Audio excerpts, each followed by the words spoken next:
Hola, bienvenidos a un nuevo video. Hoy vamos a trabajar con la suma de los números naturales y vamos a demostrar que la suma es una ley de composición interna, ¿verdad? Entonces, primero que nada, antes de empezar este video, te quiero decir que todo lo que hemos hecho respecto a los números naturales, yo te lo voy a dejar abajo en una playlist, ¿verdad? En una lista de reproducción que tiene que ver entonces con los números naturales y todos los videos que se han hecho al respecto. Sería bueno que te veas esa lista, bueno, para que estés más en contexto respecto a lo que vamos a hacer hoy. Entonces me dicen que la suma es una ley de composición interna, yo debo demostrar eso. ¿Y cómo me definen a mí la suma de los números naturales? La suma de los números naturales me la definen de esta manera, ¿verdad? La suma es una relación que va del producto cartesiano de n por n, ¿verdad? A n. Así me la define, como una relación.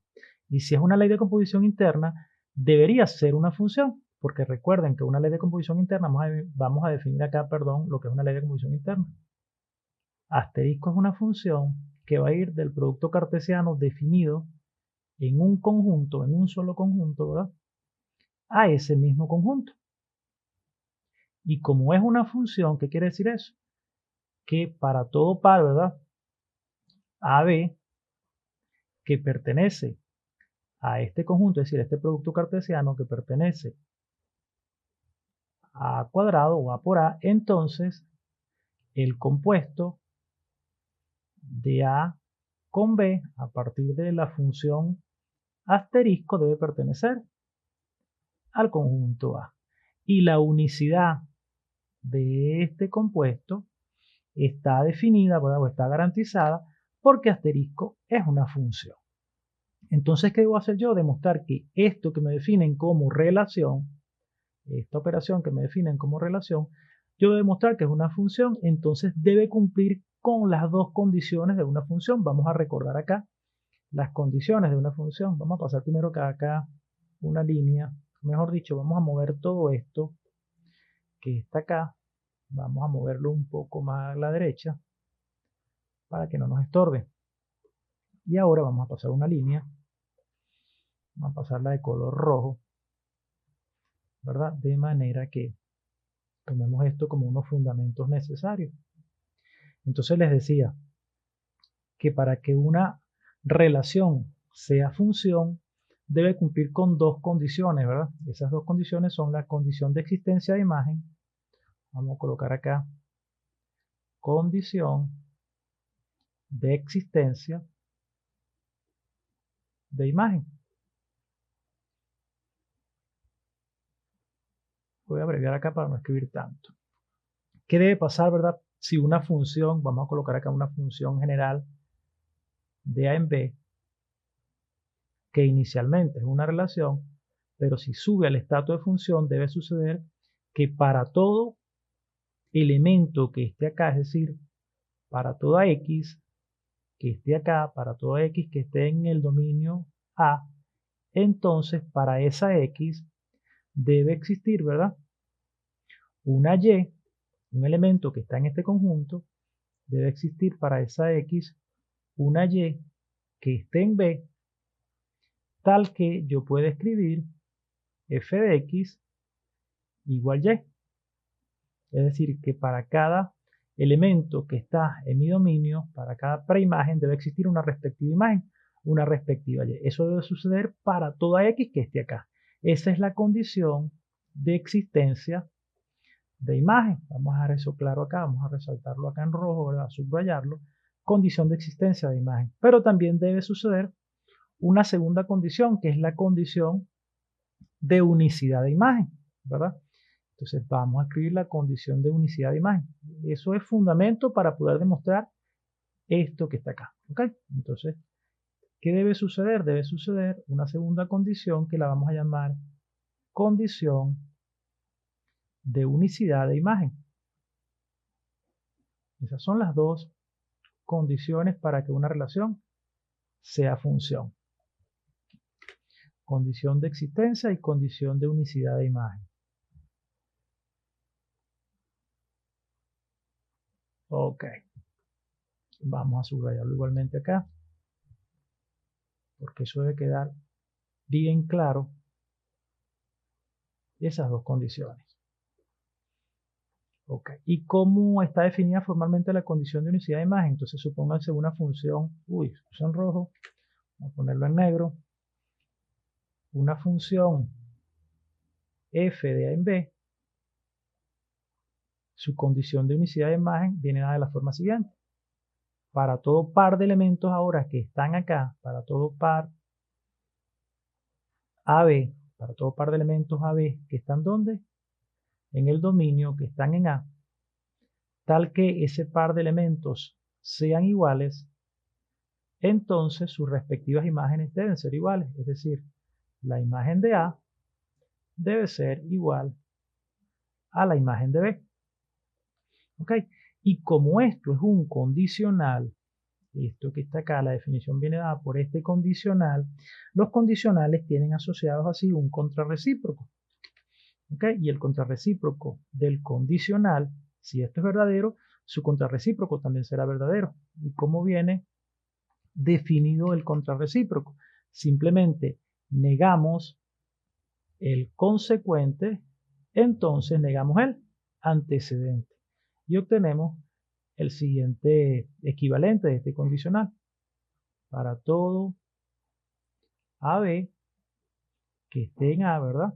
Las condiciones iniciales, pero ahora tal que la imagen del primer elemento sea distinta a la imagen del segundo elemento. Si nos movemos un poco la pizarra, decíamos entonces que si vamos a trabajar con el contrarrecíproco, entonces negamos el consecuente, y negar que las imágenes son iguales es lo propio decir que las imágenes ahora son diferentes. Entonces, ¿qué va a pasar con el que era antecedente, que ahora va a ser nuestro consecuente? Que las preimágenes también serían diferentes. ¿Ok? Entonces tenemos estos dos expresiones o estos dos condicionales, ¿verdad? Para demostrar la unicidad de imagen. Pero inicialmente vámonos con lo que es la existencia de imagen, ¿verdad? Y vamos a irnos acá a un contexto, ¿verdad? Un contexto gráfico, la situación gráfica que tenemos para demostrar la condición de existencia de imagen. Vamos a hacer acá una especie de diagrama, ¿verdad? Tenemos en el conjunto de partida el producto cartesiano de n por n. Vamos a colocar acá un diagrama. Acá tenemos, ¿verdad? Elementos pares que van a ser m, n. Para todo par de elementos mn que esté acá, ¿qué debe pasar? Que su respectiva imagen m más n debe también estar en el conjunto n. Porque así está definida nuestra relación del producto cartesiano n por n a n. Entonces, para todo par que esté acá, debe existir una imagen, y la imagen es esto que tenemos acá, la suma de este par de elementos, porque la función o la relación en este caso se llama suma, ¿verdad? Entonces, para todo par de acá debe existir una respectiva imagen que va a ser m más n a partir de la función suma. Y esto tiene que estar en n. Entonces, lo primero que nosotros vamos a hacer es construir un conjunto H al cual le vamos a hacer valer esta propiedad. Los elementos que tienen H deben cumplir con esta propiedad de la condición de existencia, es decir, H va a estar formado por elementos n, tal que m más n debe estar en n. Y eso debe ser válido para todo m que esté en n. Repito, yo quiero demostrar mi condición de existencia. ¿Ok? Adaptado esto a mi situación de esta relación, yo quiero que sea función, primero debo probar esta primera condición, condición de existencia de imagen. Entonces, para todo x que estén aquí en es A, mi conjunto de partidas en esta relación, el producto cartesiano n por n. Entonces, yo tomo un elemento de acá y los elementos de acá son pares. Pares m, n, ¿verdad? Y su respectiva imagen, bueno, sería que a este par yo le aplico la suma de estos dos elementos. Entonces, su imagen sería m más n. Esa imagen, que sería esta y, me debe permitir escribir, ¿verdad? Que para este elemento tengo su respectiva imagen que es m más n, es decir, sería la y, ¿verdad? Entonces, yo debo demostrar eso que está acá y eso lo voy a demostrar a partir de el teorema o el axioma de inductividad del sistema axiomático de los números naturales. Recuerden que en el sistema axiomático de los números naturales, que lo denotamos de esta forma, este es el sistema axiomático de los números naturales. Hay un axioma que se llama axioma de inductividad. Vamos a escribirlo por acá. Vamos a irnos alejando acá. El axioma de inductividad, que es el axioma 3. El axioma 3 del sistema axiomático de los números naturales es el axioma de inductividad. ¿Qué me dice ese axioma? Que yo voy a tener un conjunto H que yo voy a construir con la propiedad que intento demostrar y debe ser su conjunto de n. También debo, partiendo de ahí, demostrar que el 0 está en ese conjunto H, es decir, el 0 está en H. Y es ese mismo 0 que está en los naturales que no pertenece al conjunto de las imágenes de la función sucesor. ¿Verdad? Entonces debo mostrar no solamente que H es su conjunto de n, sino que el 0 está en H. ¿Verdad? Y adicionalmente demostrar que la propiedad es inductiva, es decir, que para todo n que esté en H, su sucesor debe estar en H. Su sucesor, es decir, S de n, debe estar en H. Y si yo logro demostrar todo esto,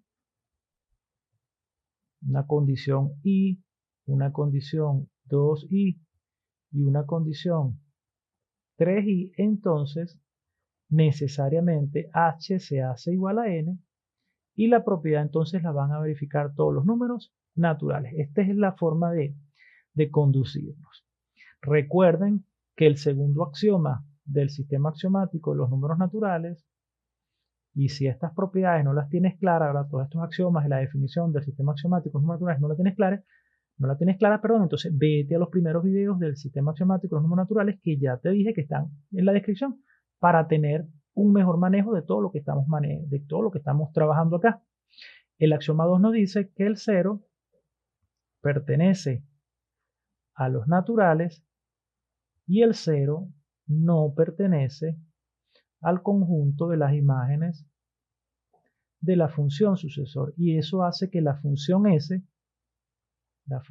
no sea sobreyectiva.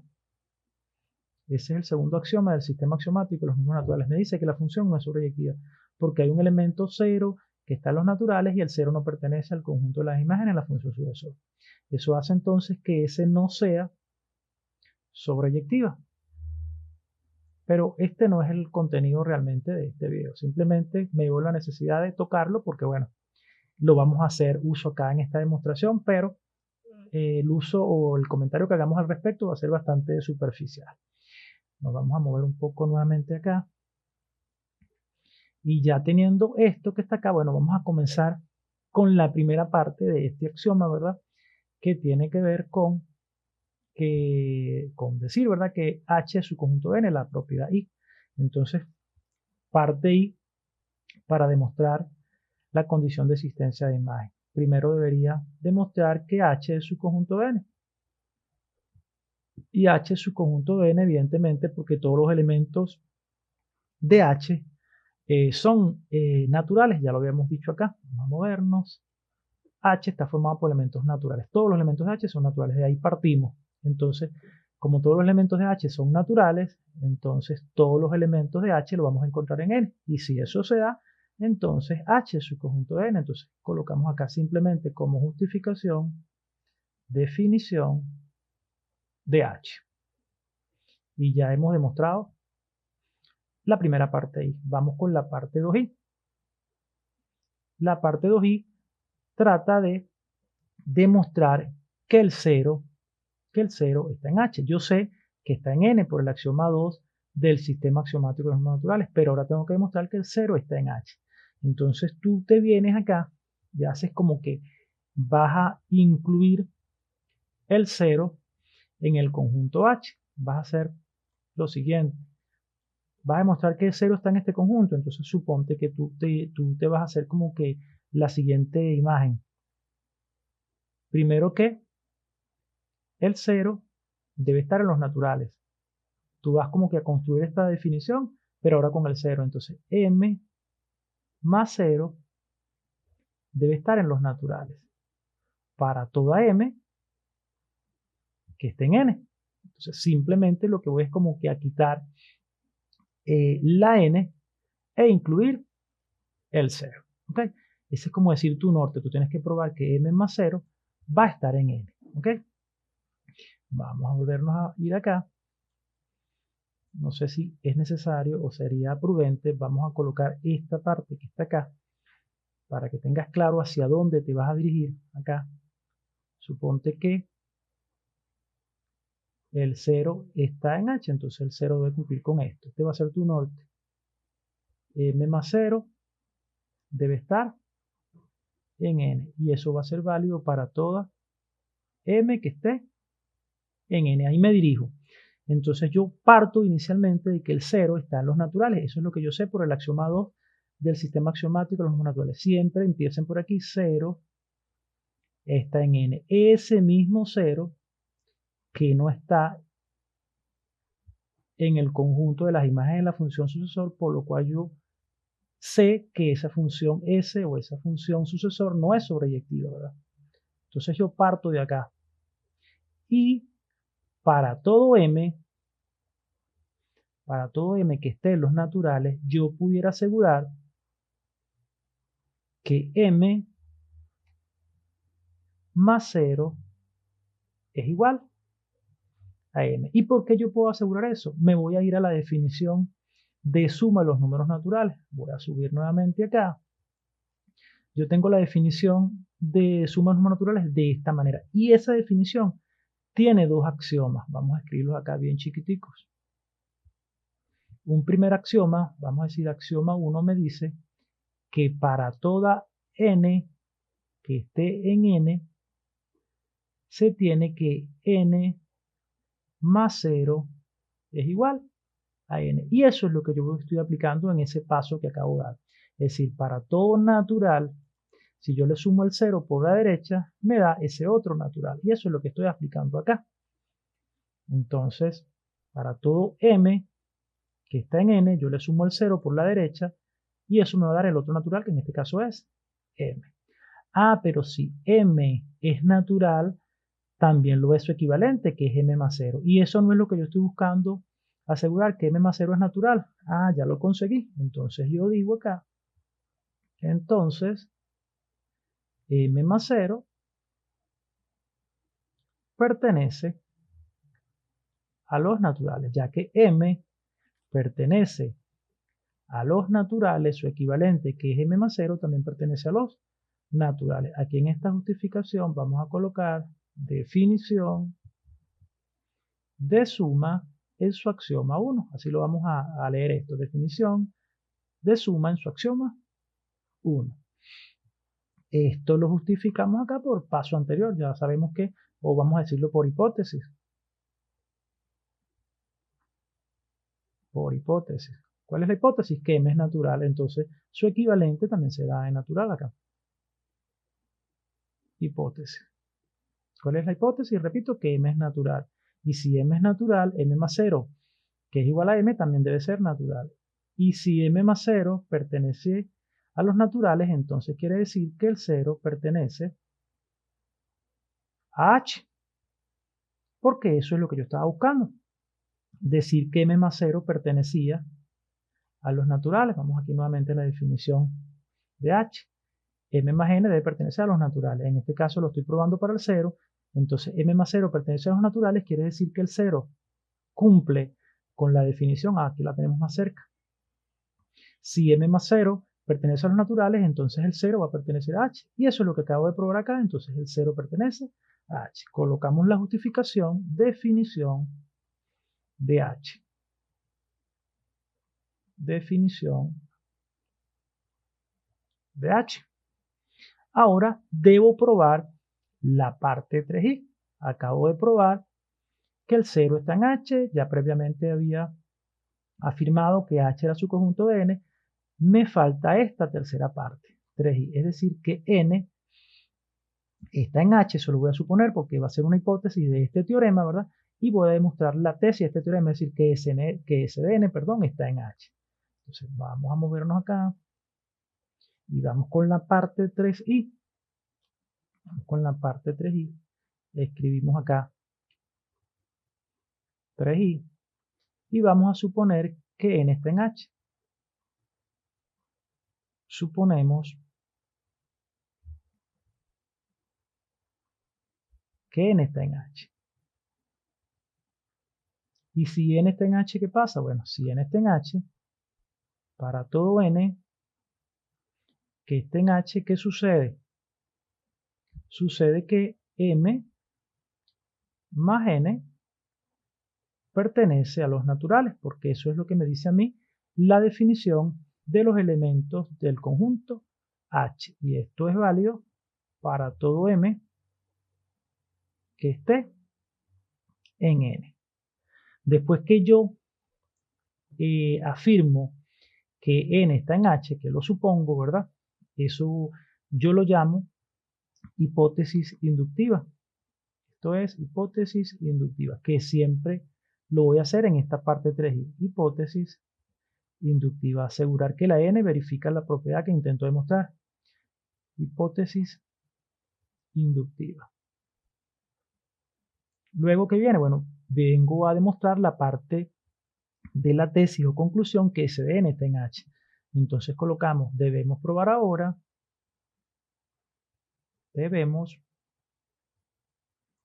probar, ¿qué vamos a probar? Que S de n está en H. Debemos probar que S de n está en H. ¿Y cómo sé yo que S de n está en H? Vamos a hacer lo mismo que hicimos acá, como que hacernos la imagen mental de que S de n está en H, o sea, nuestro norte. Entonces, te haces acá como que una imagen mental de que S de n está en H. Si S de n está en H, entonces forma parte de este conjunto. S de n debe ser natural, eso lo tengo que afirmar, ¿verdad? Tal que M más S de n esté en los naturales. Si se cumple con eso, ¿verdad? Y esto igual para todo M que esté en n. Entonces, este es mi norte. M más S de n debe estar en los naturales. Y primera condición, que S de n esté en los naturales. Entonces, si debemos probar que S de n está en H, lo primero que vamos a hacer acá es asegurar esta parte que S de n está en H. Y eso lo podemos asegurar por condición de existencia de imagen, porque si n es natural, ¿verdad? Entonces, su sucesor debe serlo por condición de existencia de imagen de la función sucesora. Entonces, aquí siempre vamos a decir inicialmente, inicialmente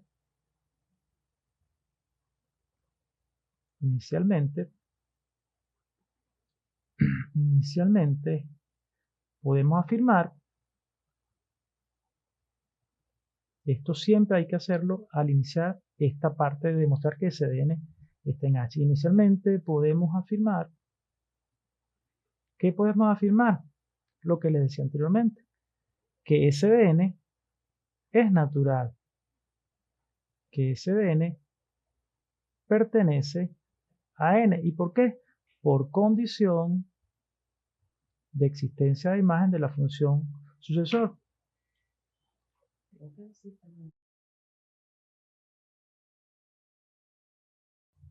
Ok, ya acá tenemos entonces la justificación de por qué S de n pertenece a los naturales, por condición de existencia de imagen de la función sucesor. Ahora bien, nosotros sabemos también por hipótesis inductiva que m más n está en n. Vamos a escribir eso. Luego, vamos a escribir acá luego, por hipótesis inductiva, podemos escribir, ¿verdad?, que m más n está en n. Por hipótesis, lo voy a abreviar, por hipótesis inductiva, recuerden que esto que está acá se llama hipótesis inductiva, sabemos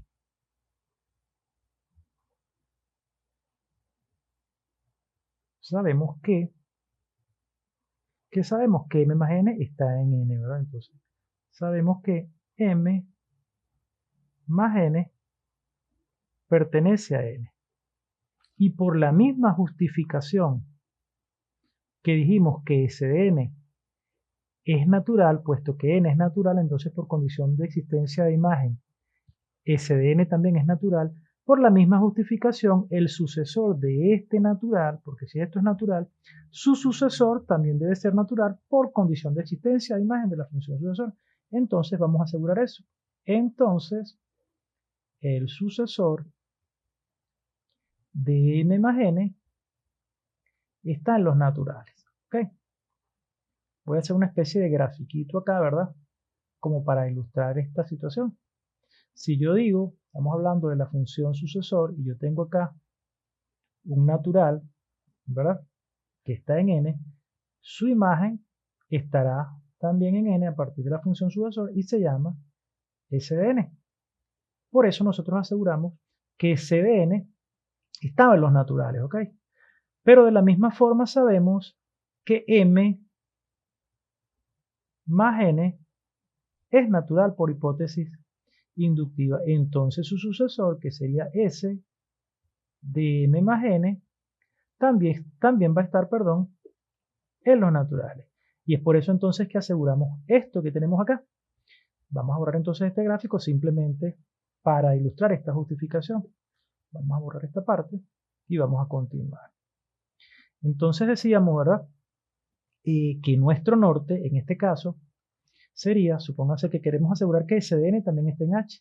Entonces vamos a hacernos una imagen acá, que ya la tenemos por este lado, ¿verdad?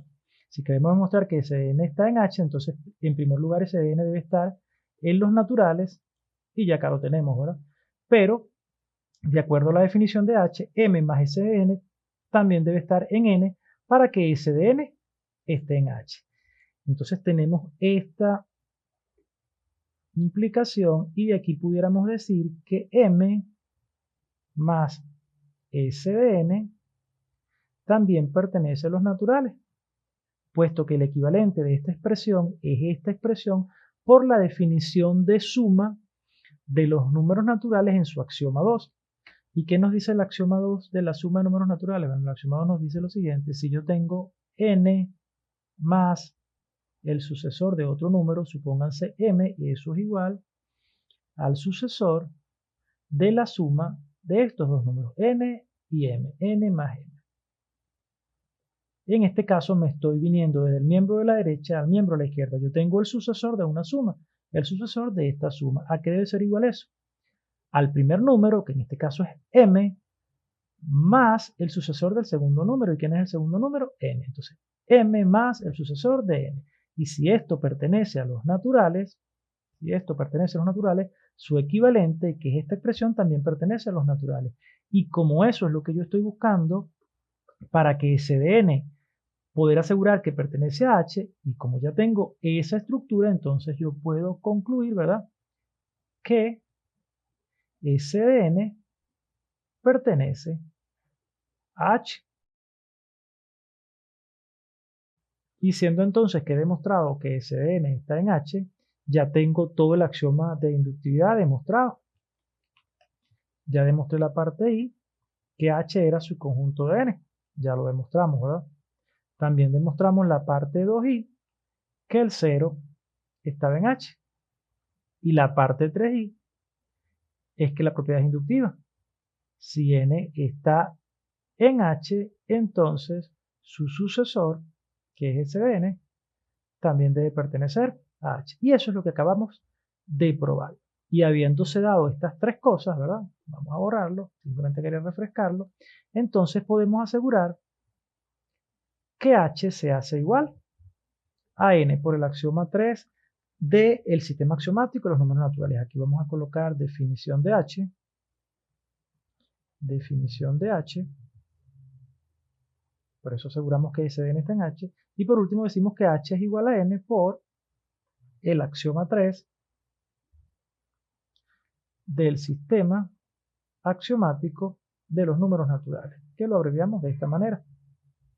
Axioma 3 del sistema axiomático de los números naturales, que repito, es este axioma que tenemos por acá. ¿Ok? Este axioma que tenemos acá. Entonces, habiendo ya demostrado que H es igual a N, es decir, hemos probado todo el axioma 3, podemos concluir que se cumple la existencia de imagen. Entonces, conclusión, vamos a colocarlo acá en rojo, ¿verdad? Decimos que para todo par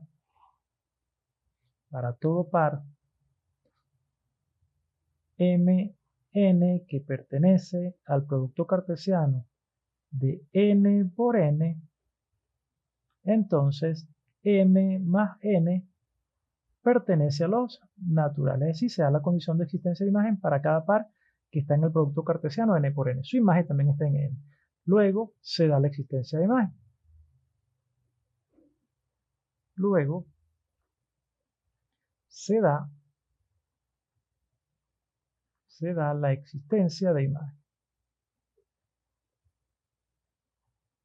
Y habiendo probado ya la existencia de imagen, pasamos a probar la segunda condición para que una relación sea función. Entonces nuestra relación suma ya pasa al primer filtro, que es la existencia de imagen, ¿verdad? Ahora vamos a pasar a una nueva página, a una nueva pizarra para demostrar la unicidad. Y cuando demostremos la unicidad, entonces podemos asegurar que la suma es efectivamente una ley de composición interna.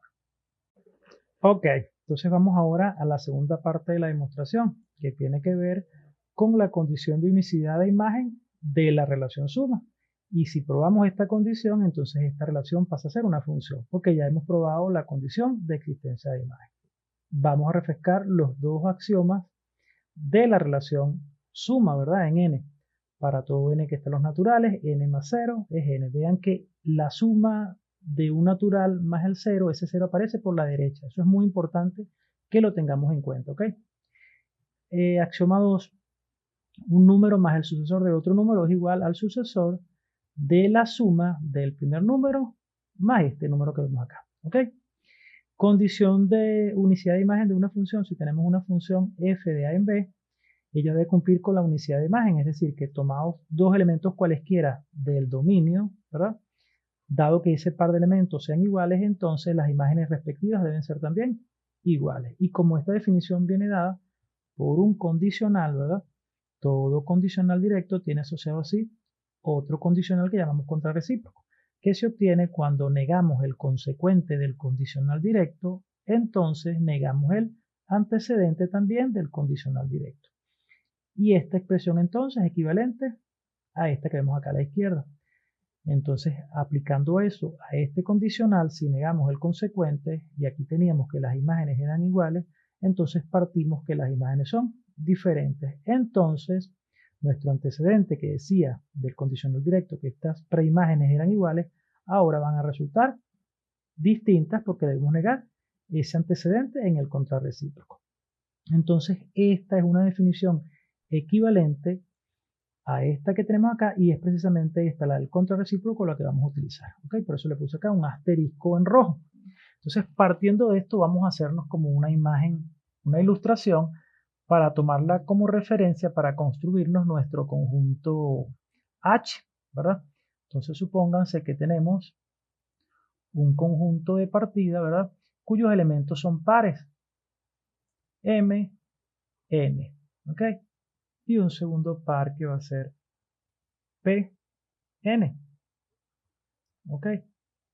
Tenemos entonces un conjunto de partida de nuestro dominio que no es otro que este conjunto, n por n, o lo que es lo mismo n cuadrado, n por n, ¿verdad?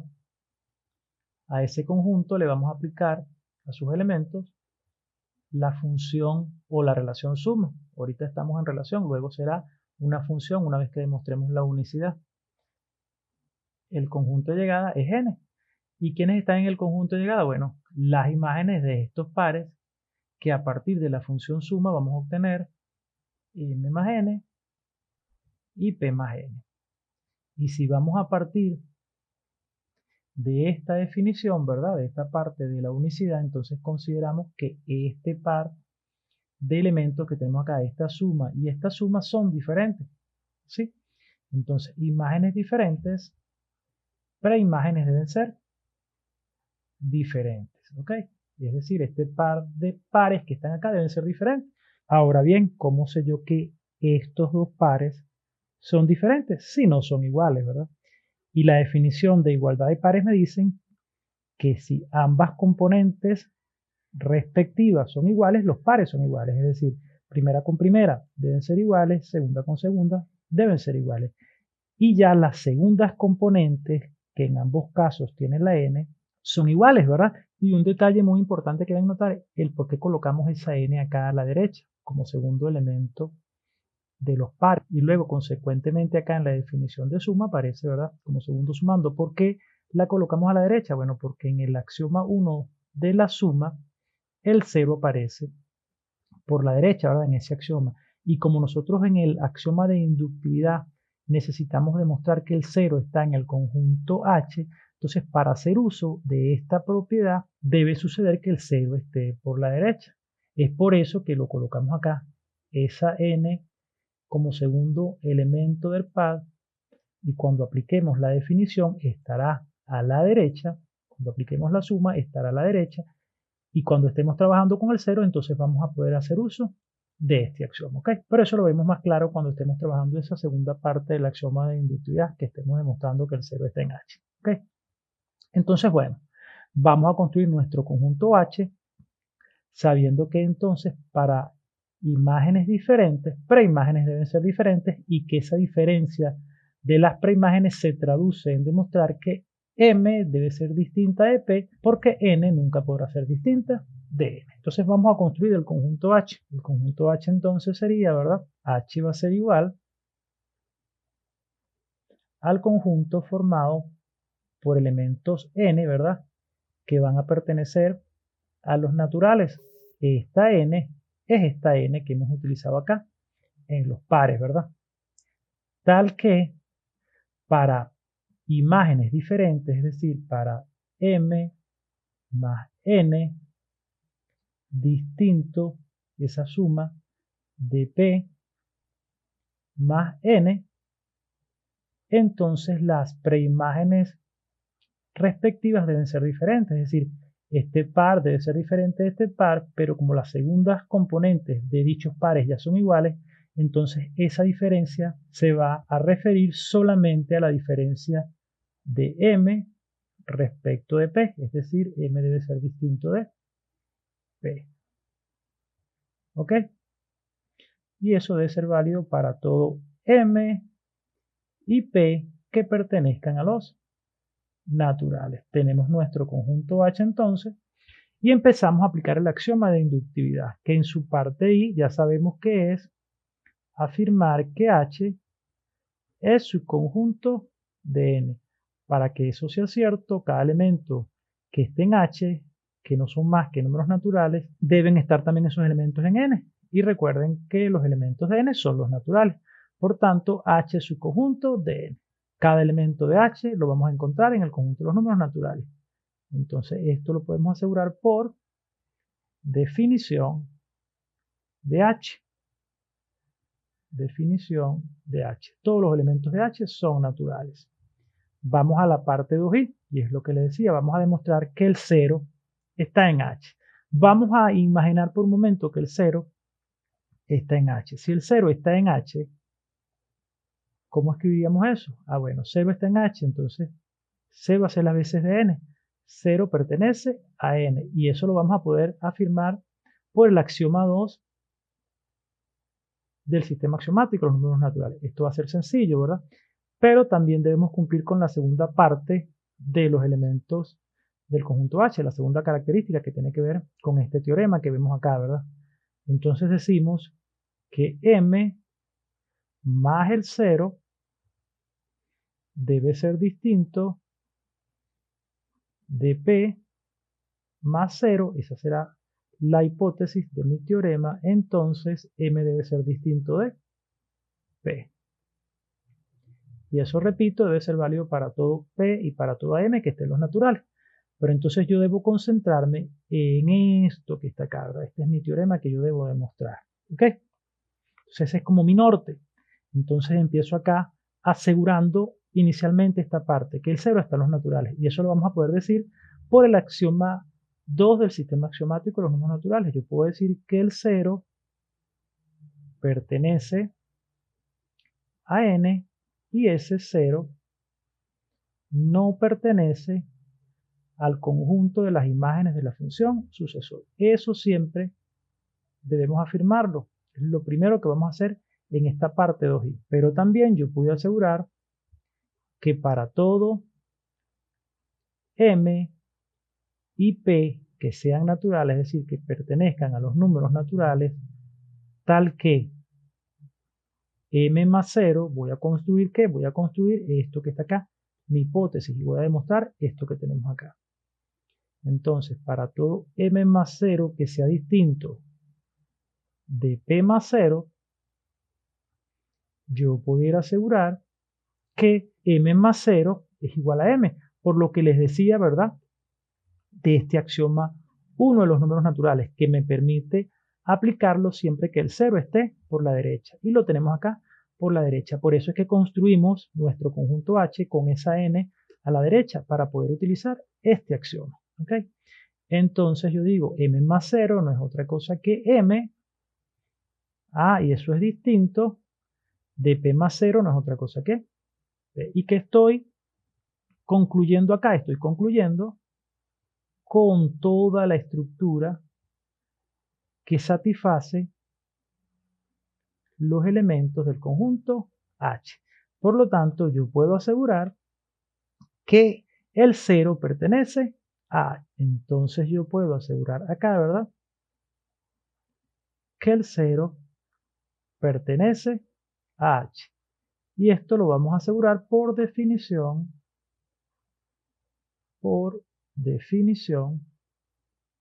de H.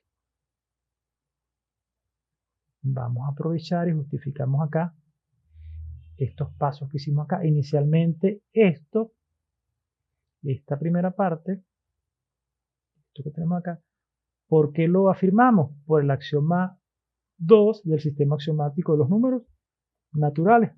Entonces colocamos esa definición por axioma 2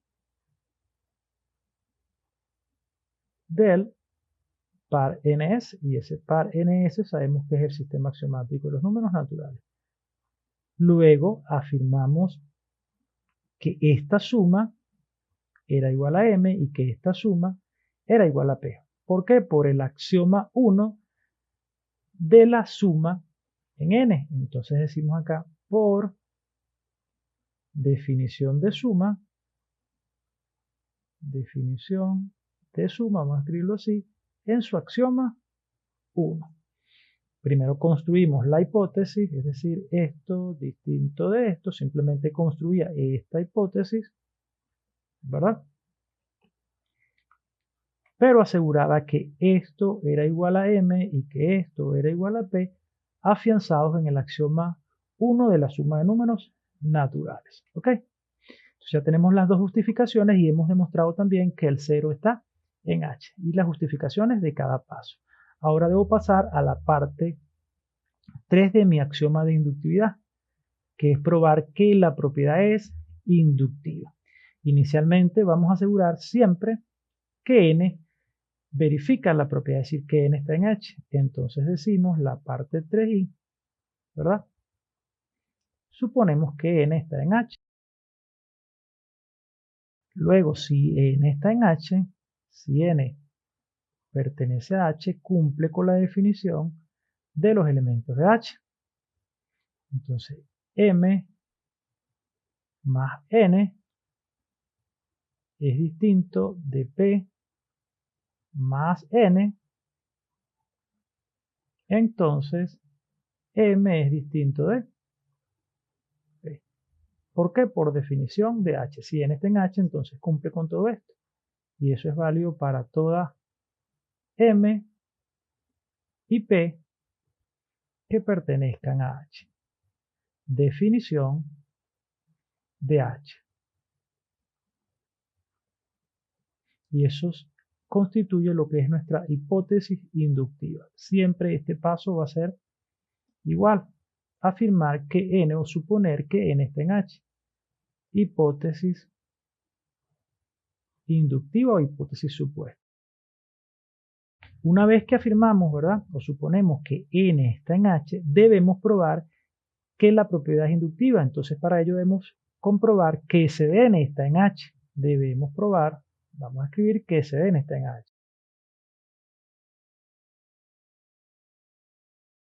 Ok, debemos probar entonces que S de n está en H y en efecto va a pertenecer a H. ¿Cómo vamos a hacer esto? Bueno, inicialmente vamos a hacer lo que hacíamos acá. Vamos a imaginarnos que S de n está en H, ¿verdad? Para saber cuál va a ser nuestro norte. Si S de n está en H, entonces tendríamos que tener que H, como tiene a S de n, diríamos que H tiene a S de n.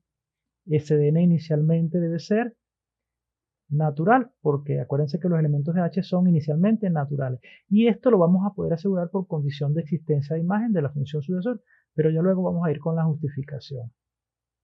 Tal que debe cumplir también con la segunda parte de los elementos de H, es decir, m más S de n, que hace las veces de n, ¿verdad? De las n que están en H, siendo distinta esta suma de P más S de n, entonces debe resultar que m sea distinta de P. Y recuerden, todo eso siempre será válido para toda m y para toda P que estén en los naturales, ¿verdad? Entonces, esto que está acá, una vez que yo asegure que S de n está en los naturales, debo concentrarme en este norte que tenemos acá. Esta va a ser mi brújula, en que se cumple todo esto. Y en este teorema, esto va a ser mi hipótesis, que lo puedo considerar como verdadero, esta parte que está acá, ¿verdad? Pero debo probar esta segunda parte, ¿ok? Entonces, vamos a pasar a demostrar entonces que S de n está en H, ¿verdad? Entonces, lo primero que vamos a asegurar es que S de n está en los naturales. Inicialmente, yo puedo asegurar que S de n está en los naturales por condición de existencia de imagen de la función sucesor. Ok, entonces acá tenemos esta primera afirmación respecto a lo que tiene que ver con asegurar que S de n está en H. Para S de n estar en H, inicialmente debe ser natural. Y eso es lo primero que vamos a afirmar. Siempre podemos afirmar eso, que S de n es natural por condición de existencia de imagen de la función S, es decir, de la función sucesor. Recuerden que la función sucesor es una función que va de n a n. Y si n es natural, que es una de las cosas que hemos asegurado al inicio, n es natural, ¿verdad? Entonces ella tiene una respectiva imagen a partir de la función S. Y esa imagen es S de n, que también es natural porque recuerden que la función va de n a n. ¿Ok? Entonces ya tenemos que S de n es natural, por lo tanto ya tenemos esta primera parte. Luego construyo mi hipótesis, ¿verdad? Para toda m, p y S de n que estén en los naturales, tal que esta suma que está acá, m más S de n, sea distinta de esta otra suma, p más S de n, entonces yo pudiera asegurar, ¿verdad? Yo pudiera asegurar entonces que el sucesor de m más n es distinto del sucesor de p más n, aplicando la definición de suma en su axioma 2. Vamos a movernos acá para que la recordemos, ¿verdad? Acá la tenemos. Un número más un sucesor es igual al sucesor del primer número y este segundo número que tenemos acá, ¿ok? Entonces, eso es lo que estamos aplicando acá. Tengo que esta suma, este número más este sucesor, es igual a colocar el sucesor del primer sumando más este número que tenemos acá, n en este caso. El sucesor entonces de la suma de estos dos números, ¿ok? De la suma de estos dos números, m más n. Y lo mismo cumple para acá. Si tenemos esta suma, yo puedo escribir esta suma como el sucesor de este número más este número que tenemos acá entre paréntesis, que es n. Entonces tenemos ahora una diferencia de sucesores, ¿verdad? Una diferencia de imágenes. Y si aplicamos la condición de unicidad de imágenes, Si yo tengo un par de imágenes distintas, las respectivas preimágenes también deben serlo. Es decir, M más N debe ser distinta de P más N, recordando la condición de unicidad de imagen. Si yo tengo una diferencia de imágenes, ¿verdad?, de una función, las preimágenes respectivas, que son las que están acá entre paréntesis, deben ser diferentes. Condición de unicidad de imagen, ¿ok? O de imágenes. Vamos a inicialmente a justificar los pasos que hemos dado, ¿verdad? Definición de suma en su axioma 2, por eso aplicamos esto. Si yo tengo, esta era mi hipótesis, pero si yo tengo esta forma de suma, yo puedo escribir esta forma de esa suma, perdón, de esta manera, ¿ok? Un número más el sucesor de otro número es igual al sucesor del primer sumando esta suma más este número que tenemos acá entre paréntesis, que para el caso sería una n. Y lo mismo aplicamos acá. Si yo tengo un número más el sucesor de otro número, ¿verdad? Eso lo podemos escribir como el sucesor del primer sumando más el segundo número que tenemos acá entre paréntesis, es decir, la n. Luego, entonces eso fue definición de suma en su axioma 2. Luego, ¿qué aplicamos? Tenemos una diferencia o una diferencia de imágenes, ¿verdad? Esta imagen es diferente de esta imagen, entonces, aplicando la condición de unicidad de imagen, las preimágenes respectivas deben ser diferentes. Entonces, M más N es distinta de P más N. Y ahora, vamos a colocar acá, condición de unicidad de imagen. Condición de unicidad de imagen para las funciones, ¿verdad? En este caso para la función particular, función sucesor. Condición de unicidad de imagen. Y si yo tengo, ¿verdad?, esta estructura, que no es más que la hipótesis de la hipótesis supuesta, valga la redundancia, o de la hipótesis inductiva, yo puedo asegurar, ¿verdad?, la tesis, que no es otra cosa que M es distinta a B. Y es lo que vamos a hacer. Entonces yo digo que M es distinta de P. Y si M es distinta de P, estoy logrando toda la estructura que debe obtenerse para asegurar que SDN esté en H. Inicialmente SDN era natural, ya lo aseguramos por acá, ¿verdad? Ya lo aseguramos por acá. Y ahora estamos asegurando esto otro que tenemos acá, ¿verdad? Entonces, habiendo demostrado toda esa estructura, yo puedo asegurar que SDN pertenece a H. Entonces yo digo acá que SDN pertenece a H por definición de H. Definición de H. Y esta justificación que tenemos acá es por hipótesis inductiva. Hipótesis inductiva o hipótesis supuesta. Hipótesis inductiva. Si teníamos esto, entonces yo puedo asegurar esto. Y eso me lo decía a mí, la hipótesis inductiva. Luego SDN está en H, y si SDN está en H, quiere decir que la propiedad es inductiva. Y si la propiedad es inductiva, y habiendo previamente demostrado que el 0 también estaba en H, entonces quiere decir que H se hace igual a N por el axioma 3 del sistema axiomático de los números naturales, del par ns, entonces, porque así se simboliza. Y entonces, habiendo demostrado ya todo el axioma de inductividad, es decir, todo el axioma 3, entonces quiere decir que se cumple la unicidad de imagen para el caso de la suma. Entonces podemos colocar acá, se cumple la unicidad de imagen, ¿verdad?